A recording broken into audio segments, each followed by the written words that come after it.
Kakarating lang namin sa gandang isla na to, pare. May matinding hamon tayong gagawin ngayon. Sana makahanap tayo kahit anong pagkain dito. Tara na. Salam. Nagawa na natin, pare. May konti akong lihim na sangkap. Panahon na para kumain na masarap. Woohoo! Kakarating lang namin sa bagong isla sa Indonesia at sobrang astig dito. Sa loob ng 24 na oras mga tol, kakain lang ako ng mahuhuli ko. May iba pa tayong patakaran. Dadaan tayo dito papuntang beach na di ko pa napupuntahan.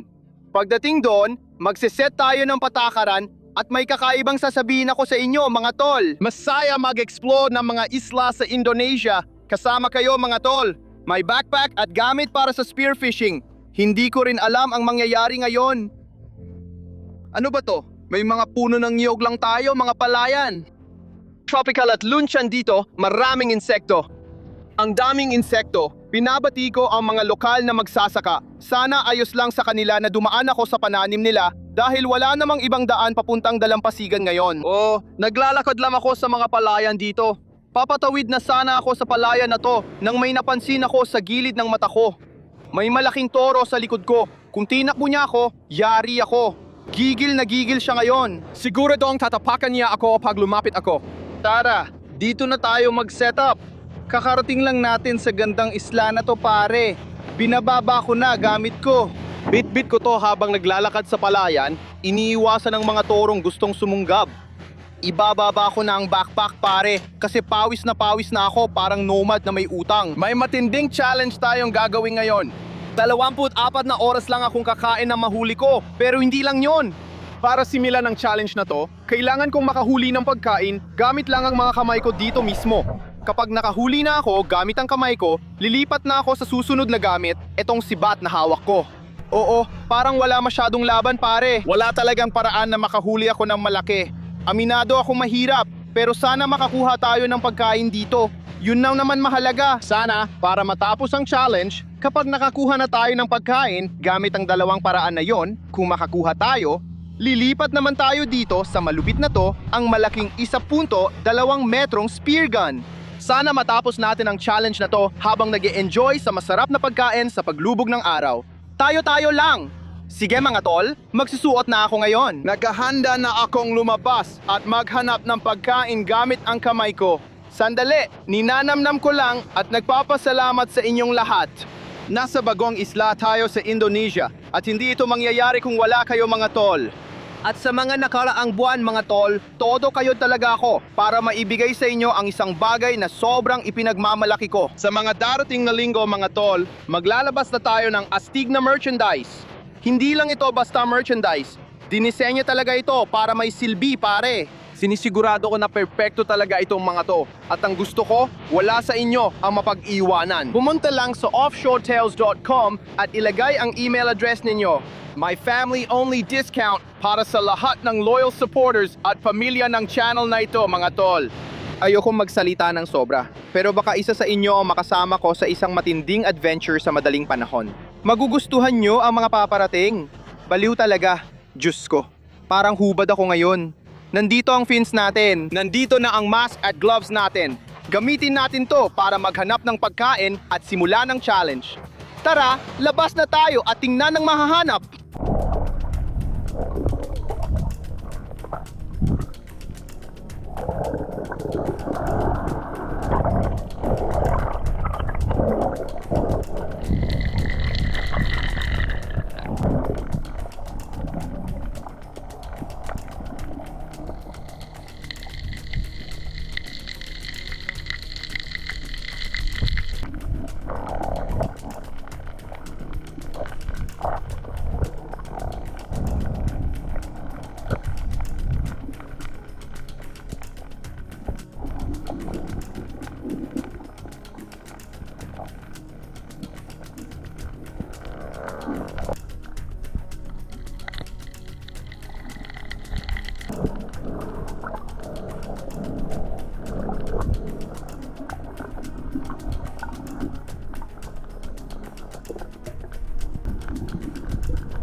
Mga tol, nagawa natin. Tignan nyo tong grabeng nilalang dito pare. Parang galing sa kalawakan to, pero nagawa natin.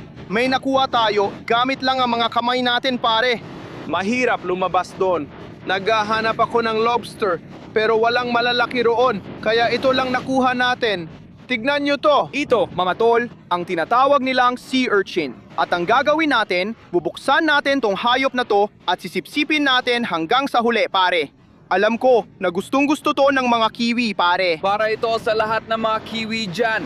Gumagalaw pa talaga, pare. Tignan mo yan. Sige, kunin natin ang bato at buksan ang hayop na to.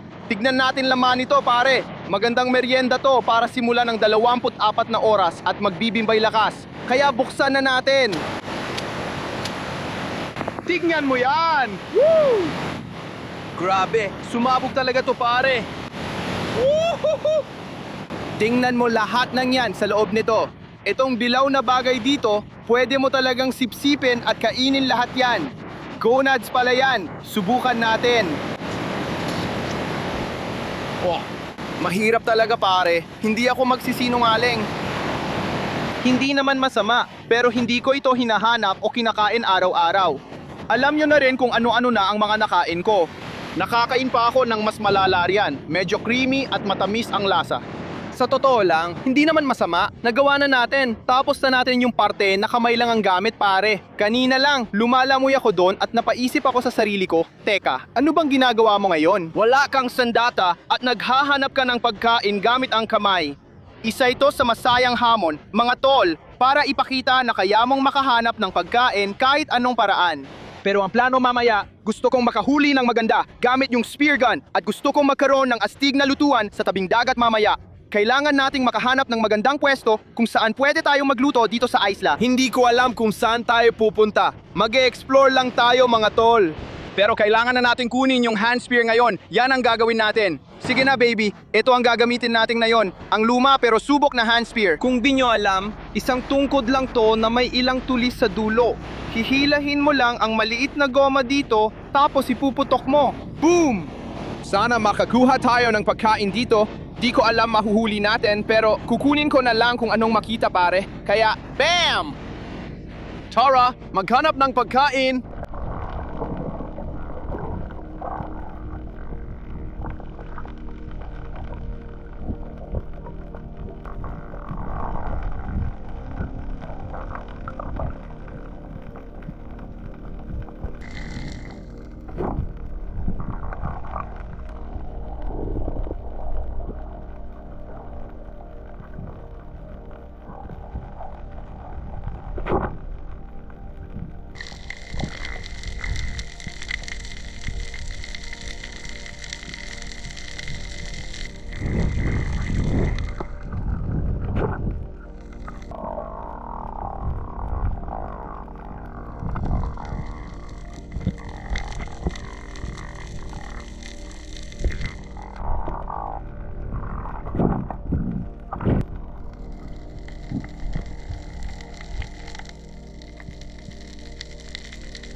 Ayos lang mga tol, hindi ayon sa plano. Wala tayong nahuling isda. Ngayon, naglalakad tayo sa baybayin. Gusto kong pumunta sa bagong dulo ng baybayin kasi natakot na lahat ng isda doon sa huli. Pinaputukan ko na halos lahat. Ayos, may lokal na magsasaka tayo dito. Woo! Oh, pero ano ang panggalan mo? Mahal ko. Maddie! Maddie! Maddie! Maddie! Sige, susundan natin ang baybayin at maghahanap tayo ng isda. Kukuha tayo ng isda. Kita tayo mamaya.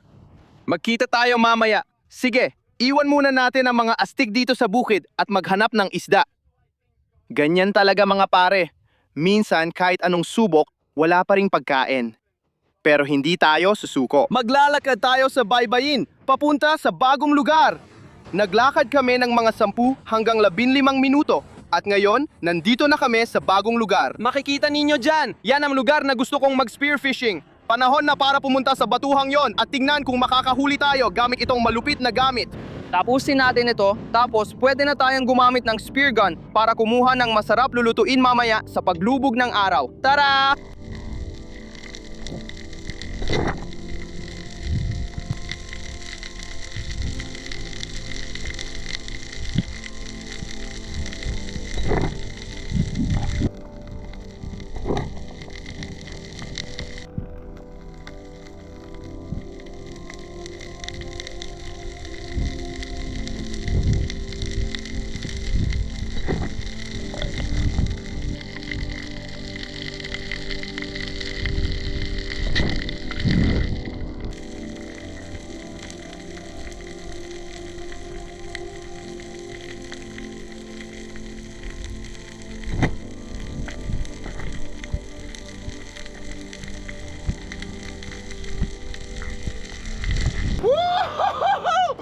Nagawa natin pare.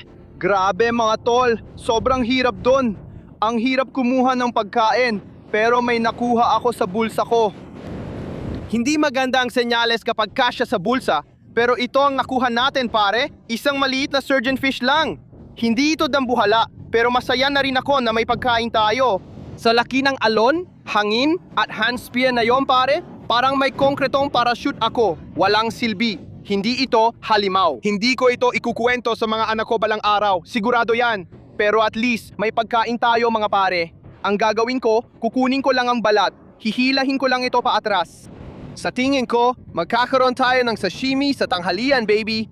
Sa ngayon, sea urchin pa lang at itong maliit na bagay ang nakakain natin. Kailangan nating makakuha ng masarap na pagkain. Sigurado yan. Tingnan mo tong alon. Natanggal ko ang balat ng isdang to. Kaunting sashimi ito para sa atin sa tanghalian pare. Kaya cheers! Mas masarap sana kung mas malambot ito. Kailangan din ng toyo at mayonesa. Pero sashimi na yan. Nilinis talaga natin ang isda. Kita mo na ang kalansay. Halos transparent na. Itatapon na natin dahil di na kailangan.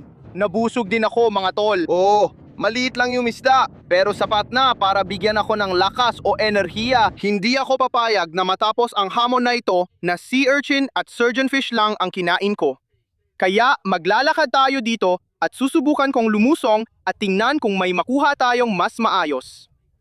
Alam kong may espesyal silang sangkap. Sana makapagluto tayo habang palubog ang araw. Ang saya nun. Tara, dumaan tayo dito at tingnan natin anong meron sa kanto. Nasa tropical na Indonesia tayo, pare. Astig talaga. Grabe, pare. Tingnan mo ang tanawin ngayon. Iunat mo, braso mo dito. Ang tindi. Sobrang nakaka-overwhelm, pero masaya. Masipag ang mga magsasaka rito. Nasa bagong bahagi na tayo ng baybayin, mga pare. Maliit ito at may mga bilog na bato. Tingnan nyo kung gaano ito kaganda. Grabe pare, kailangan ko lang bumaba dito sa buwanginan. Pwede na tayo mag-set up dito. Kakadati lang natin sa astig na lugar na to.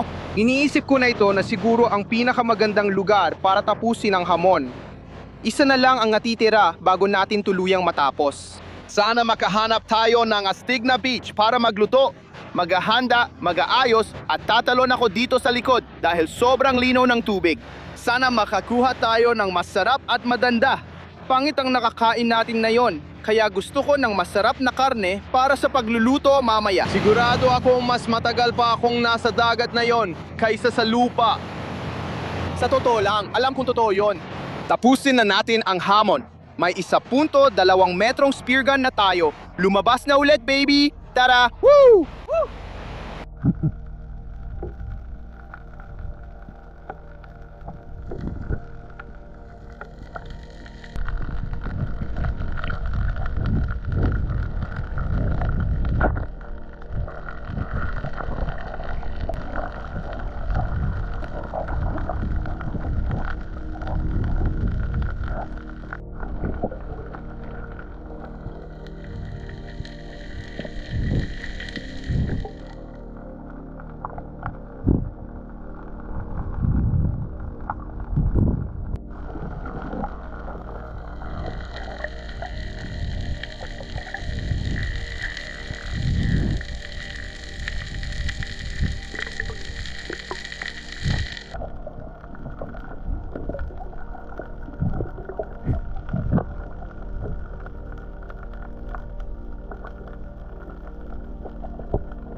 Nagawa na natin ito.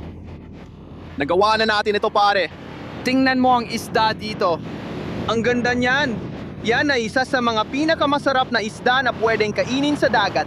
Isang magandang parrotfish. Tinawag silang parrotfish dahil may tuka silang parang sa loro. Gaya na nakikita mo. Tingnan mo rin ang mga kulay nila. Grabe, ang ganda talaga. Walang isda na. Mas maganda pa dyan. Mga kaibigan, nagawa natin dito sa Indonesia ngayon. Natapos na natin ang hamon. 3 sandata, 3 klase ng isda.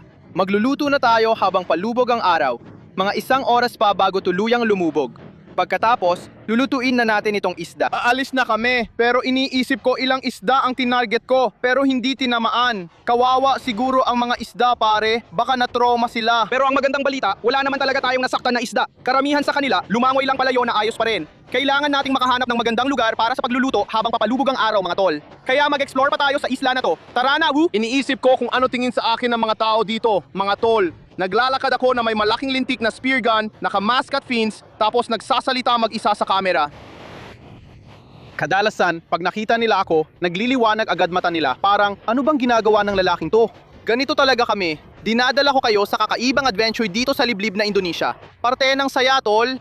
Nakakita kami ng buhangin ngayon habang naglalakad sa baybayin. Kita nyo sa likod ko?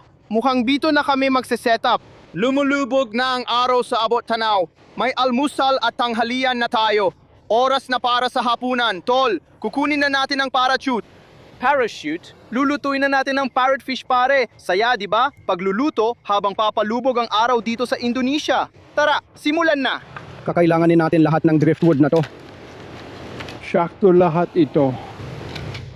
Ilalagay natin ito dito mismo. May maliliit at malalaking kahoy tayo. Kailangan natin ng madaling magliyab na panggatong. Medyo tuyo na lahat ng lumang dahon ng saging na ito. Parang papel. Tingnan mo, pwede nating gamitin. Ibabalik natin to sigurado. Ang ginawa ko dito ay kumuha ako ng kalahating bunot ng niyog. Tapos sa loob nun, nilagay ko lahat ng tuyo nating dahon ng saging at ilang piraso ng kahoy na pinatong-patong paikot dito. Sana magliyab na lang yon mula sa loob para tuloy-tuloy ang apoy natin. Dinadagdagan ko lang to. Nasa loob ng baon ng niyog ang baga at apoy ngayon, kaya lumalabas ang init. Kailangan lang natin panatilihing naglalagablab ito. Dahan-dahan ko lang itong pinapakain ng panggatong.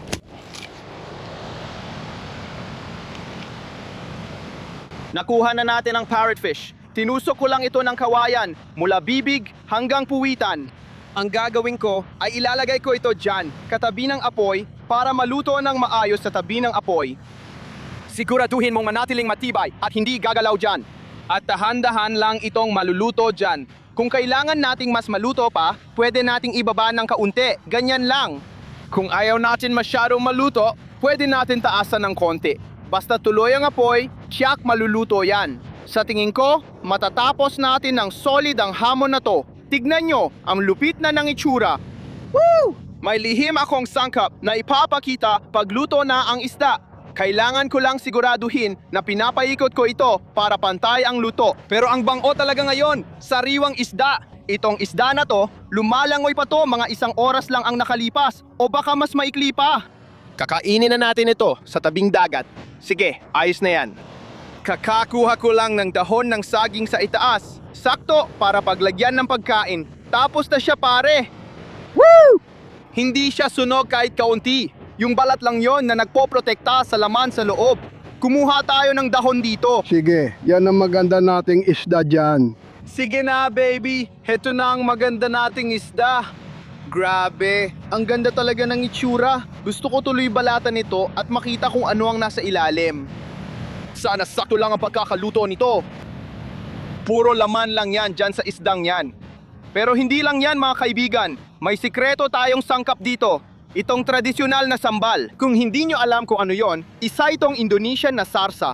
Sa madaling salita, parang sili, bawang, at kung ano-ano pang mga sangkap na hindi ko na alam kung ano ang laman. Kaya ang gagawin ko, bubuksan ko lang ito at ikakalat ko sa buong isda na to. Grabe, ang anghang talaga nitong bagay na to. Kaya ayokong masyadong madami, pero yan mismo, sakto na yan. Tapos na ang hamon. Buong araw, puro hindi masarap ang kinain natin. kaya oras na para kumain ng masarap. Tagay sa inyo mga tol. Tara, ubusin na natin. Yung sambal na yan, parang gatas mula sa suso ng Diyos, pare. Kaya kung inumin yan, 100%. Masaya akong ihahain yan sa Reyna kung buhay pa siya. Yan na lang natira sa isda mga tol, nilantakan natin. Kung nagustuhan, pakita nyo ang suporta nyo. Mag-like at mag-subscribe. At saka, offshoretales.com. Kung gusto mapasama pangalan nyo mga tol, wild ang merch drop na to. At nagpapasalamat ako sa inyong lahat dahil naging posible ang lahat ng ito. Kita-kits tayo sa susunod na adventure. Love sa inyo! Shoohoo!